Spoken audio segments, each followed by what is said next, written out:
Video में हमें दूसरे पाठ मानव तंत्र के प्रश्नोत्तर समझेंगे। और इसमें भी मुख्य रूप से आज हम जो बहुचयनात्मक प्रश्न है, यानी कि जो ऑब्जेक्टिव क्वेश्चन है, उनको समझेंगे। आपके बोर्ड परीक्षा में ये ऑब्जेक्टिव क्वेश्चन नहीं पूछे जाएंगे, यानी कि वैकल्पिक प्रश्न आपके एग्जाम में नहीं आएंगे। बहुचयनात्मक यानी कि आपके पास चार ऑप्शन है ना, क ख ग और घ, चार ऑप्शन, इनमें से किसी एक का चयन करना होता है। परंतु बोर्ड परीक्षा में आपको इन प्रश्नों को समझना है। क्योंकि ये वहां आपको ऑप्शन नहीं मिलेंगे, सीधा प्रश्न आएगा। जैसे मान लीजिए पहला ही क्वेश्चन है, विभिन्न स्तरों पर भोजन भोजन पाचित रस तथा अवशिष्ट गति को कौन नियंत्रित करता है। तो वहां एग्जाम में आपको ये ऑप्शन जो है ये नहीं मिलेंगे। ठीक है, तो आपको इसका उत्तर सीधा एक लाइन में लिख के देना है। उत्तर लिखने का तरीका ये रहेगा, हम प्रश्न में से कुछ लाइन जो है, कुछ शब्द प्रश्न से ही उठाएंगे कि विभिन्न स्तरों पर भोजन पाचित रस तथा अवशिष्ट की गति को सवर्णी पेशियां नियंत्रित करती हैं। ठीक है ना, इसका सही आंसर क्या है, सवर्णी पेशियां। देखिएगा अपन ये सारे जो आपकी बुक में जो 22 प्रश्न ऑब्जेक्टिव दिए हुए हैं, कितने प्रश्न है, 22 क्वेश्चन है। ये 22 क्वेश्चन यहाँ तक है ना, ये यहाँ तक अपन इस वीडियो में आज समझेंगे। तो सबसे पहले तो मैं प्रश्न को पढ़ूंगा और फिर उसका आंसर बताऊंगा, सही आंसर। उसके साथ अपन जो उसके चार ऑप्शन और दिए गए हैं, उसमें क्या महत्वपूर्ण बात है उसको अपन साथ साथ समझेंगे। तो पहला जो क्वेश्चन था कि हमारी जो आहार नाल है, उसमें अपन भोजन को मुंह में निगलते हैं। ठीक है, जैसे ये मनुष्य ये मुंह के अंदर भोजन को यहाँ ये गर्सनी है ना, गर्सनी में निकलने के बाद में यहाँ ये गर्शिका, फिर ये आमाशय में पहुंचता है, आमाशय से फिर ये ग्रहणी है ना, अगर क्षुद्रांतर वृद्धांतर वहां पहुंचता है। तो ये गति हो रही है भोजन की, यहाँ से लेकर के ये आहार नाल में जो गति होती है भोजन की, उसको कौन नियंत्रित करता है, सवर्णी पेशियां। उन पेशियों का नाम क्या है, सवर्णी पेशियां कहा जाता है। अगला क्वेश्चन, क्वेश्चन नंबर 2, निम्न में से कौन से दंत दंत यानी कि दांत मांसाहारी पशुओं में सर्वाधिक विकसित होते हैं। देखिए, जंतुओं को तीन भागों में बांटा गया है, शाकाहारी, मांसाहारी और सर्वाहारी। मनुष्य कैसा है, सर्वाहारी प्राणी है। अपन सभी मनुष्य, पूरे मनुष्य प्रजाति की बात कर रहे हैं। तो यहाँ मांसाहारी पशुओं की बात की जा रही है इस क्वेश्चन में। तो मांसाहारी जो पशु हैं, जैसे शेर है ना, तो आप इसको शेर से थोड़ा याद रखिएगा। तो देखिएगा, दांत चार प्रकार के होते हैं, मनुष्य में चार प्रकार के दांत पाए जाते हैं। ये जबड़ा है, और ये जबड़े का मैंने आधा भाग बना दिया। दो दांत इधर यहाँ, ये तो है कृतनक, ये कृतनक दांत ये रहे। दूसरा एक नुकीला दांत होता है एक जबड़े में इधर, वो है रदनक। फिर यहाँ पर दो होते हैं अगर चौरणक, ये अगर चौरणक दो है ना। फिर उसके बाद में आगे तीन दांत होते हैं चौरणक, ये एक दो तीन, ये तीन दांत जो हैं ये हैं चौरणक। तो देखिएगा, ये जो नुकीला दांत है जिसका नाम क्या, रदनक, ये मांसाहारी जंतुओं की पहचान है।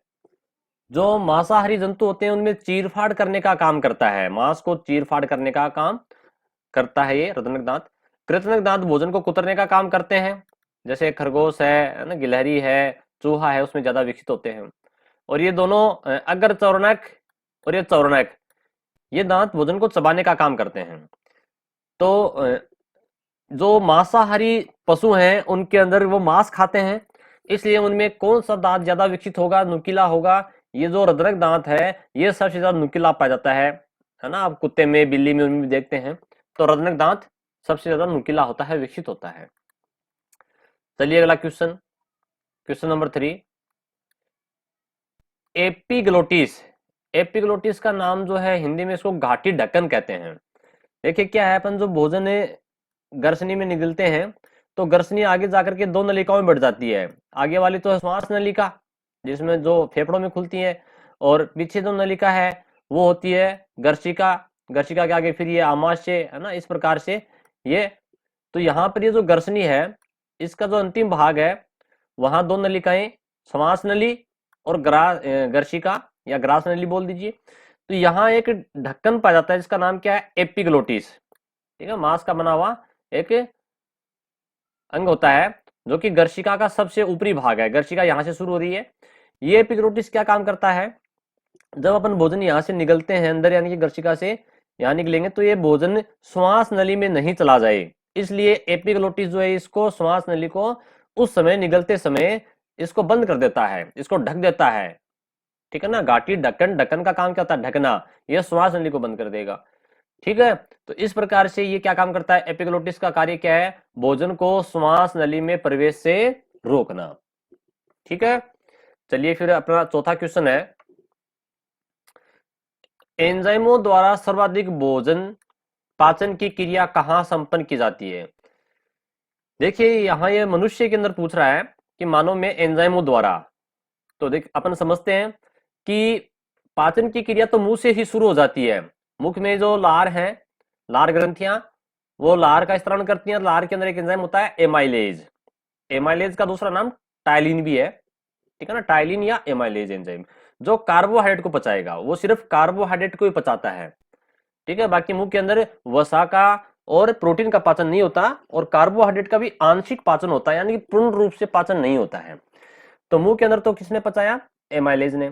परंतु ये पूछ रहा है कि सर्वाधिक भोजन की पाचन की क्रिया, सबसे ज्यादा भोजन का पाचन कहाँ होता है। देखिए यहाँ में जैसे मनुष्य का चित्र बना रहे हैं, तो मुख के अंदर तो हो गया किसका, कार्बोहाइड्रेट का केवल, तो ये सर्वाधिक नहीं हुआ। फिर उसके पश्चात ये गर्सनी है ना, फिर गर्शिका, और फिर आमाशय, जैसे मान लीजिए ये आमाशय बना दिया मैंने। फिर ये ग्रहणी ना, अगर क्षुद्रांतर, ये अगर क्षुद्रांतर है।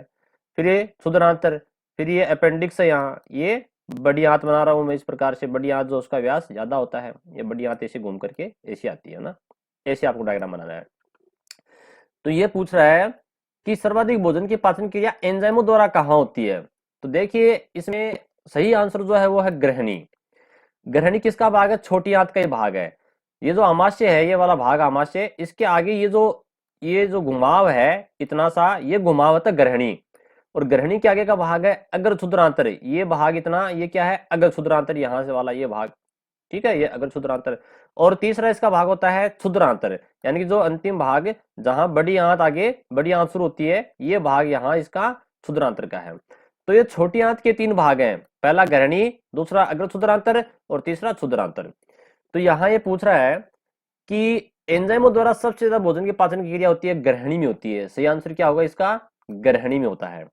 ठीक है, अब देखिएगा दूसरी एक क्वेश्चन इसमें इस प्रकार से पूछा जा सकता है कि मनुष्य में जीवाणुओं द्वारा, यहां तो एंजाइम था, एंजाइम की जगह जाए जीवाणुओं द्वारा भोजन के पाचन की क्रिया कहां होती है। तो उसका आंसर आएगा वर्धांतर। जो बड़ी आंत है उसके अंदर सूक्ष्म जीवाणु पाए जाते हैं जो अपचित भोजन को किण्वन के द्वारा पचाते हैं। कौन सी विधि से, किण्वन के द्वारा। ठीक है, चलिए फिर अगला क्वेश्चन है, निम्न में से कौन लार ग्रंथि नहीं है। देखिए लार ग्रंथि जो है तीन जोड़ी है अपने मुख के अंदर। यहाँ पर ये अपना जैसे मान लीजिए कान है, तो कान के पास में जो होती है ये नीचे यहाँ पर गाल में कान के पास, ये तो कर्णपूर्व है, ये भी लार ग्रंथि है, लार का स्त्राव करती हैं। दूसरी अधोजंब, तो निचला जबड़ा है उसके अंदर यहाँ होती है। ठीक है, तीसरी अधोजीवा, ये भी जीभ के नीचे यहाँ पाई जाती है। तो लार ग्रंथियां तीन जोड़ी यानी कि 6 होती हैं लार ग्रंथियां।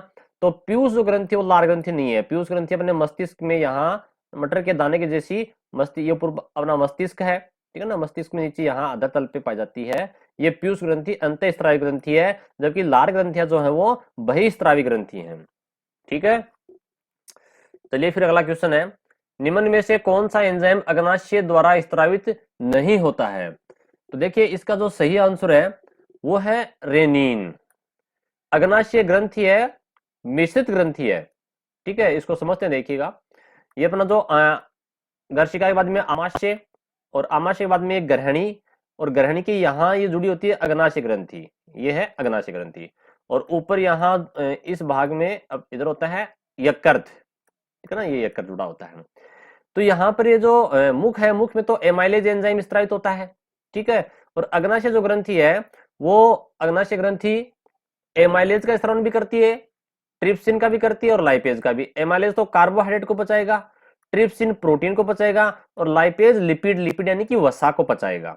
ठीक है, और ये जो रेनिन है ये इस अमाशय के द्वारा स्रावित होता है, और मुख्य रूप से छोटे बच्चों में जो शिशु दूध पीते हैं, माता का दूध, जो उसको पचाने के लिए उसमें दूध के अंदर एक प्रोटीन होती है, केसिन प्रोटीन। कौन सी प्रोटीन? केसिन प्रोटीन होती है, ठीक है ना। जो केसिन प्रोटीन है, उस केसिन प्रोटीन को पचाने के लिए ये रेनिन एंजाइम स्रावित होता है, ये आमाशय की कोशिकाओं द्वारा स्रावित होता है, ठीक है। चलिए फिर अगला क्वेश्चन है, निम्न में से कौन सा अंग द्वितीयक श्वसन अंग है? देखिएगा, श्वसन अंग जो है, श्वसन तंत्र को समझने के लिए 3 भागों में बांटा गया है। प्राथमिक श्वसन तंत्र, द्वितीयक या ऊपरी बोल दीजिए, है ना, ऊपरी श्वसन तंत्र, और निचला श्वसन तंत्र, और श्वसन मांसपेशियां। तो जो ऊपरी श्वसन तंत्र है उसमें अपने आते हैं ये सारे ऊपरी श्वसन तंत्र के भाग हैं, मुख, नासिका, नासाग्रसनी, स्वरयंत्र, स्वरयंत्र यानी कि लेरिंक्स, लेरिंक्स बोलते हैं अपने गले के अंदर, ये सब ऊपरी श्वसन तंत्र के भाग है। फिर निचले श्वसन तंत्र में श्वास नली, फेफड़े वो आ जाते हैं, श्वसनिका। तो यहाँ अपन बात कर रहे हैं कि कौन सा अंग द्वितीयक श्वसन, तो जो ऊपरी श्वसन तंत्र है उसमें अपन मुख्य रूप से सांस किससे लेते हैं? सांस का काम कौन सी अंग का है? नासिका, यानी कि नाक के द्वारा सांस ली जाती है। लेकिन अपन मुख से भी सांस ले सकते हैं, नाक को बंद करके मुख अगर खुला रखें तो अपन सांस ले सकते हैं। तो यहाँ मुख जो है वो द्वितीयक श्वसन अंग है। कौन सा अंग है? द्वितीयक। और नासिका क्या है? प्राथमिक श्वसन अंग है, ठीक है। चलिए फिर अपन आगे बात करते हैं 8वें क्वेश्चन की, बाएं फेफड़े में पाए जाने वाले खंडों की संख्या। देखिए अपनी जो ये श्वास नली है, आगे 2 श्वसनियों में बढ़ जाती है इस प्रकार से, है ना। ये अपनी जो इधर जो फेफड़ा है ये बायां फेफड़ा, और ये फेफड़ा दायां फेफड़ा। तो ये जो बायां फेफड़ा है ये 2 पालियों में बटा होता है, 2 भागों में बट, ऊपर और नीचे इस प्रकार से 2 भाग होते हैं। जबकि ये जो दायां फेफड़ा है ये 3 पालियों में बटा होता है, एक भाग ये, दूसरा ये, और तीसरा ये। तो ये कौन से भाग की पूछ रहा है? बाएं फेफड़े की। तो बायां फेफड़ा जो है ये 2 पालियों में या 2 खंडों में बटा होता है। अगर एग्जाम में दायां आ जाए तो दाएं का आंसर क्या हो जाएगा? 3 खंडों में बटा होता है। 9वां क्वेश्चन है, एल्विलोई में पाई जाती हैं। देखिए एल्विलोई क्या नाम आ गया, ये एल्विलोई जो है ये अंग्रेजी का शब्द है। अभी अपन ने जो फेफड़े के बारे में पढ़ा कि 2 श्वास नली, ये ना, ये दायां फेफड़ा या बायां फेफड़ा, यहाँ आगे से आगे बढ़ती बढ़ती श्वास नली जो है ये इस प्रकार से एक गुब्बारे नुमा फुली हुई संरचना बनाती है, इसको वायुकुप्पिका कहते हैं। क्या कहते हैं इसको? ये वायुकुप्पिका। इसी को अंग्रेजी में अपन कहते हैं एल्विलोई, ठीक है ना, ये वायुकुप्पिका हुई। तो ये पूछ रहा है कि वायुकुप्पिका के अंदर कौन सी उपकला पाई जाती है? तो इसका सही आंसर क्या है? सल्की उपकला। देखिए सल्की उपकला यानी कि यहाँ पर कोशिकाओं का नाम है एक प्रकार से, ऊपरी जो परत होती है उससे कहते हैं उपकला। कौन सी उपकला? सल्की, यानी सल्क जैसी होती है। यहाँ रक्त की नलिकाएं जुड़ी होती हैं, धमनी शिराएं, जहां से गैसों का आदान प्रदान करेंगी। तो ये सल्की उपकला ही यहाँ पर गैसों का आदान प्रदान करने में रक्त की सहायता करती हैं। और ये जो दोनों ऑप्शन है, उपकला और उपास्थल छल्ले, ये दोनों श्वास नली में पाए जाते हैं। ये कहाँ होते हैं? ये श्वास नली में, यहाँ ये जो श्वास नली है इसमें पाए जाते हैं ये, ठीक है। ये जो छल्ले हैं ये सी आकार के छल्ले इस प्रकार से, ये तो क्या करते हैं? श्वास नली को पिचकने से रोकते हैं। तो यहाँ अपने बात की एल्वियोलाई के अंदर सल्की उपकला पाई जाती है, जो कि श्वसन की सतह का काम करती है, गैसों के आदान प्रदान दाब के द्वारा गैसों का विनिमय करती है। 10वां क्वेश्चन है, रुधिर का द्रव्य भाग क्या कहलाता है? देखिए बहुत अच्छा क्वेश्चन है। अपने जैसे मैं यहाँ रक्त जो है, एक रेखाचित्र आपको याद करना पड़ेगा। रक्त के 2 भाग हैं, तरल भाग तो कहलाता है प्लाज्मा। क्या कहलाता है? प्लाज्मा। ये लिख दिया मैंने, प्लाज्मा। तो इसका आंसर जो है वो प्लाज्मा ही है। और ये तरल भाग है ना, द्रव्य भाग या तरल भाग, एक ही बात है। दूसरी होती है रक्त की कणिकाएं, है ना, रक्त कणिकाएं होती हैं। रक्त कणिकाएं बोल दीजिए, रक्त कोशिकाएं बोल दीजिए, रक्त कोशिकाएं या रक्त कणिकाएं, ये होती हैं आरबीसी, है ना, आरबीसी, डब्ल्यूबीसी और प्लेटलेट्स होती हैं, प्लेटलेट्स। तो ये क्या पूछ रहा है कि रुधिर का द्रव्य भाग क्या होता है? प्लाज्मा। इसका सही आंसर तो क्या है? प्लाज्मा। अब इसमें 2 नाम हो रहे हैं, सीरम और लसिका। ये सीरम क्या है देखिए समझते हैं। प्लाज्मा के अंदर कार्बनिक और अकार्बनिक पदार्थ होते हैं, ठीक है। प्लाज्मा के अंदर कार्बनिक और अकार्बनिक, तो कार्बनिक पदार्थों में एक होता है फाइब्रिनोजन, प्रोथ्रोम्बिन, इस प्रकार से कार्बनिक पदार्थ पाए जाते हैं। तो ये जो ऐसी प्लाज्मा जिसमें फाइब्रिनोजन नहीं हो, फाइब्रिनोजन का काम होता है रक्त का थक्का बनाने में सहायता करना। यदि प्लाज्मा से अपन क्या हटा दें? फाइब्रिनोजन हटा दें। किसको? फाइब्रिनोजन, ठीक है। फाइब्रिनोजन जो है, अगर ये नहीं होता है फाइब्रिनोजन, प्लाज्मा में तो उसे अपन क्या कहते हैं, उसे अपन सीरम कहते हैं। क्या कहते हैं, उसका नाम है सीरम। अब ये लसिका क्या है, लसिका किसे कहते हैं, यदि रक्त में से अपने आरबीसी को हटा दें और प्लेटलेट्स को हटा दें, आरबीसी और प्लेटलेट्स को हटा दें, यानी कि केवल डब्ल्यूबीसी हो और प्लाज्मा हो, तब वो लसिका कहलाएगा। क्या कहलाएगा, लसिका। ऐसा रक्त जिसमें आरबीसी नहीं है और प्लेटलेट्स नहीं है, प्लेटलेट्स यानी कि बिंबाणु नहीं है, तो उसे अपन क्या कहते हैं, लसिका कहते हैं। ठीक है, चलिए अगला क्वेश्चन है, साधारणतः लाल रुधिर कणिकाओं का विकास कहाँ होता है। देखिए यहाँ पर विकास पूछ रहा है, निर्माण नहीं पूछ रहा। दो बातें हैं, अपनी जो हड्डियां हैं उन हड्डियों के अंदर जो अस्थि मज्जा तरल पदार्थ भरा होता है उसे अस्थि मज्जा कहते हैं। यहाँ तो आरबीसी का निर्माण होता है, ठीक है, लेकिन ये पूछ रहा है कि आरबीसी कणिकाओं का विकास कहाँ होता है, तो ये विकास इसका प्लीहा या स्प्लीन बोल दीजिए इंग्लिश में इसको, या तिल्ली, एक नाम और इसका तिल्ली, ठीक है ना, इसको तिल्ली भी कहते हैं। तो यहाँ पर आरबीसी का विकास होता है और लाल अस्थि मज्जा में तो इनका निर्माण होता है। ठीक है, चलिए अगला क्वेश्चन। अगला क्वेश्चन है, निम्न में से कौन सी कोशिका श्वेत रक्त कणिका नहीं है। देखिए रक्त की संरचना को अपन को समझना पड़ेगा कि रक्त जो है उसके दो भाग अपन ने मुख्य रूप से भी डिवाइड किए थे। एक बार मैं यहाँ पर दोबारा उसका रेखा चित्र बना देता हूँ कि रक्त के पहला भाग तो क्या है, प्लाज्मा। रक्त का प्रथम भाग प्लाज्मा है, तरल भाग। दूसरा क्या है, रक्त कणिकाएं या रक्त कोशिकाएं। ठीक है, रक्त कणिका या कोशिकाएं, इसमें एक तो होती है आरबीसी, ठीक, दूसरी होती है डब्ल्यूबीसी और तीसरी होती है प्लेटलेट्स या बिंबाणु। ठीक है ना, प्लेटलेट्स या बिंबाणु होती हैं, प्लेटलेट्स मैंने शॉर्ट में लिख दिया पीएल। अब ये जो डब्ल्यूबीसी जो है ये दो प्रकार की होती हैं। ठीक है, डब्ल्यूबीसी के दो प्रकार हैं, एक तो कणिकामय, कौन सी, कणिकामय होती है, ठीक है ना, और एक होती है अकणिकामय, अकणिकामय। ठीक है, ये जो कणिकामय है ये फिर तीन प्रकार की होती हैं, न्यूट्रोफिल, ठीक है, न्यूट्रोफिल, इओसिनोफिल और बेसोफिल। ठीक है, न्यूट्रोफिल, इओसिनोफिल और बेसोफिल। और जो अकणिकामय है ये भी दो प्रकार की होती हैं, एक तो होती है लिम्फोसाइट, क्या नाम है इसका, लिम्फोसाइट, दूसरी होती है मोनोसाइट।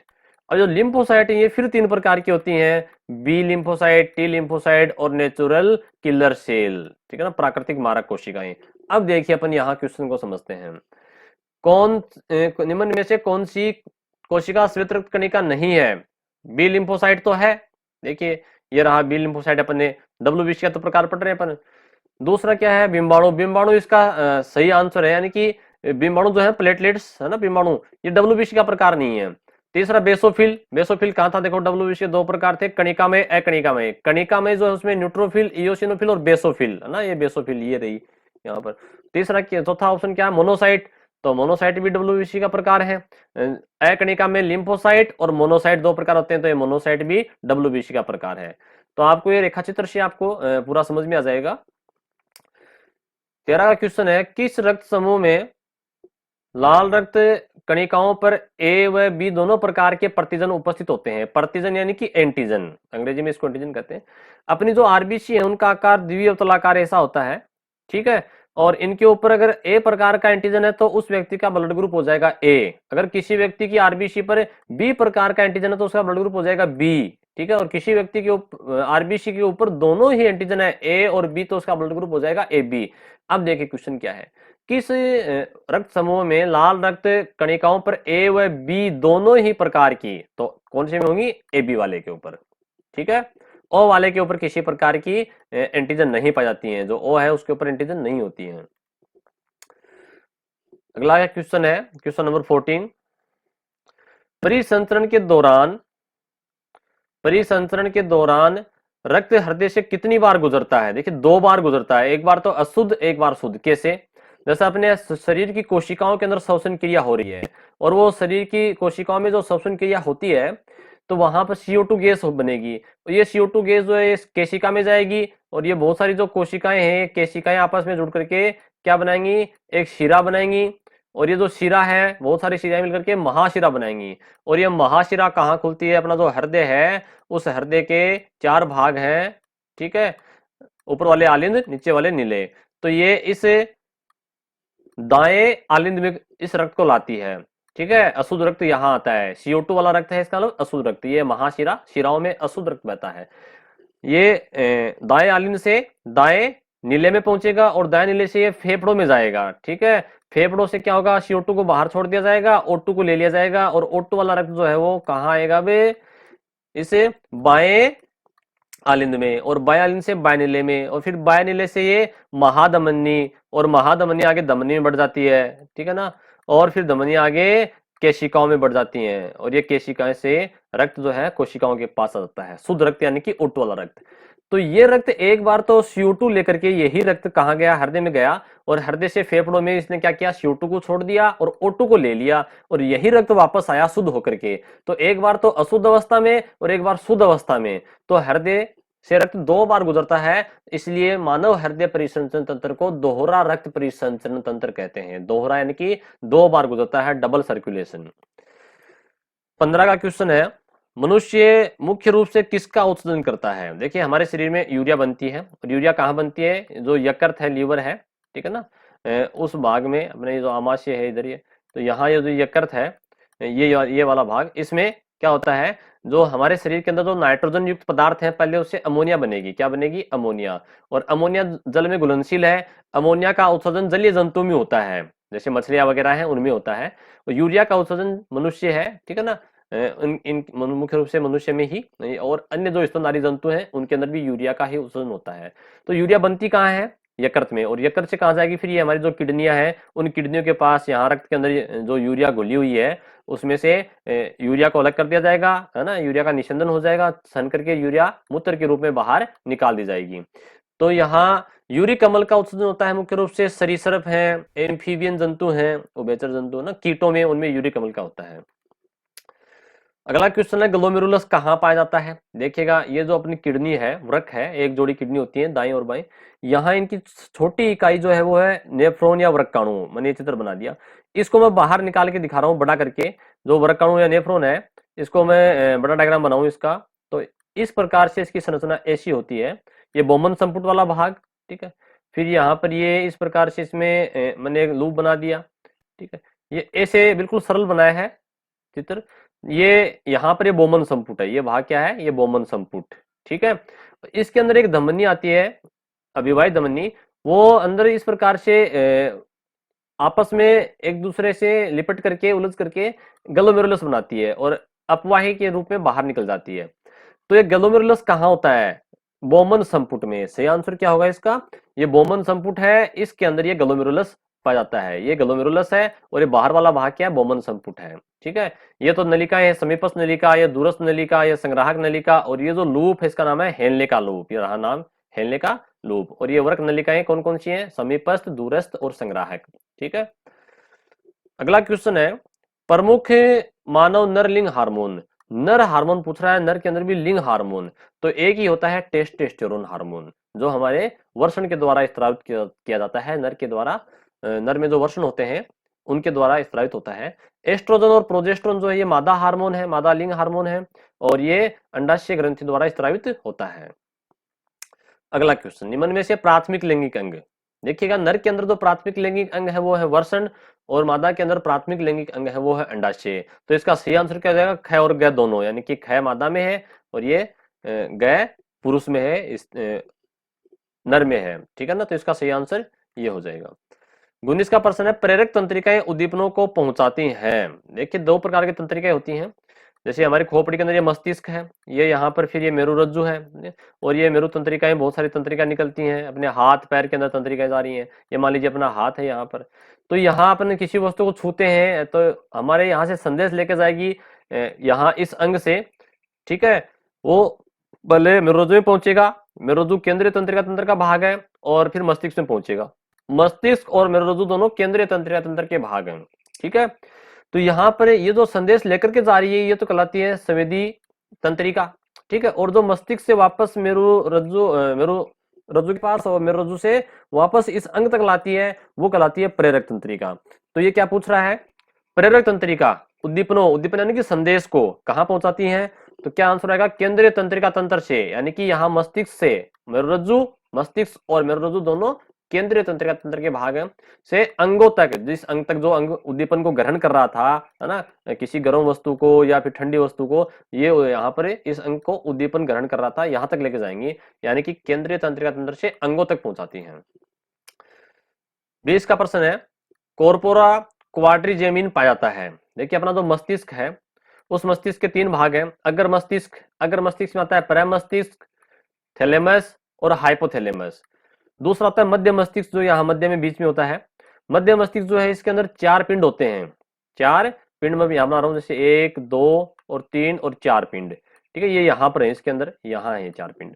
तो ये जो 4 पिंड यहाँ पर उपस्थित हैं, ये 4, इनमें ऊपरी 2 और नीचे के 2 जो हैं, ये अलग अलग काम करते हैं। ऊपर वाले दोनों जो दृष्टि संवेदनाओं को ग्रहण करते हैं, देखने का काम है, और नीचे वाले दोनों जो है वो श्रवण संवेदनाएं यानी कि सुनने का काम करते हैं।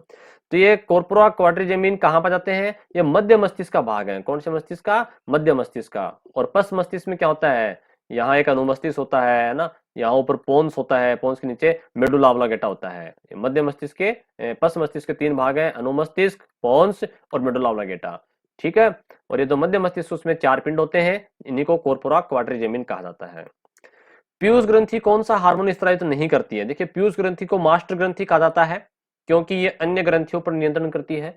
और ये तो वर्धीय हार्मोन, जिसे ओपन GH, जी मतलब ग्रोथ, H मतलब हार्मोन, ग्रोथ हार्मोन स्रावित करती है। वेसोप्रेसिन हार्मोन जो हमारी किडनियां हैं, उनके जल के पुनरावशोषण है ना, खनिज लवण के पुनरावशोषण, मुख्य रूप से जल के पुनरावशोषण को के लिए काम करती हैं। और प्रोलेक्टिन हार्मोन, ये भी पीयूष ग्रंथि द्वारा स्रावित होता है। मेलेटोनिन जो हार्मोन है, ये पीनियल काय ग्रंथि, जो हमारे मस्तिष्क के अंदर ही होती है, पीनियल काय ग्रंथि, ठीक है ना, ये मेलेटोनिन द्वारा स्रावित होता है।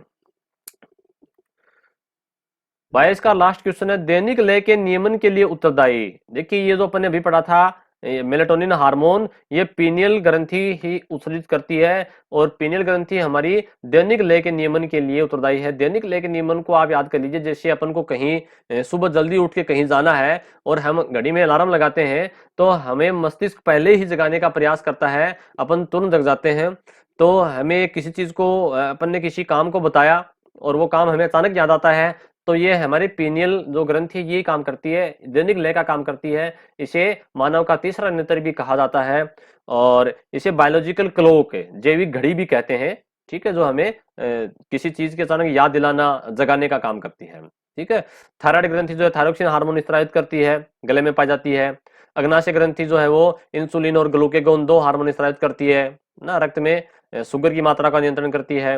अधिवृक्क ग्रंथि, एड्रिनल ग्रंथि एड्रेनलिन हार्मोन और नॉर एड्रेनलिन हार्मोन स्रावित करती हैं, जो कि आपातकालीन हार्मोन कहलाते हैं, संकटकालीन हार्मोन कहलाते हैं। डर के समय, भय के समय, है ना, क्रोध के समय हमें तैयार करते हैं। तो यहाँ पर इस प्रकार से हमने ये ग्रंथियां जो हैं उनके बारे में समझा। तो इस प्रकार से हमने यहाँ जो ऑब्जेक्टिव क्वेश्चन है उनके बारे में समझा। परीक्षा में आपके ऑब्जेक्टिव क्वेश्चन नहीं आएंगे, आपके डायरेक्ट ये छोटा क्वेश्चन आएगा, तो आपको उसी प्रकार से उसके आंसर देने हैं। धन्यवाद।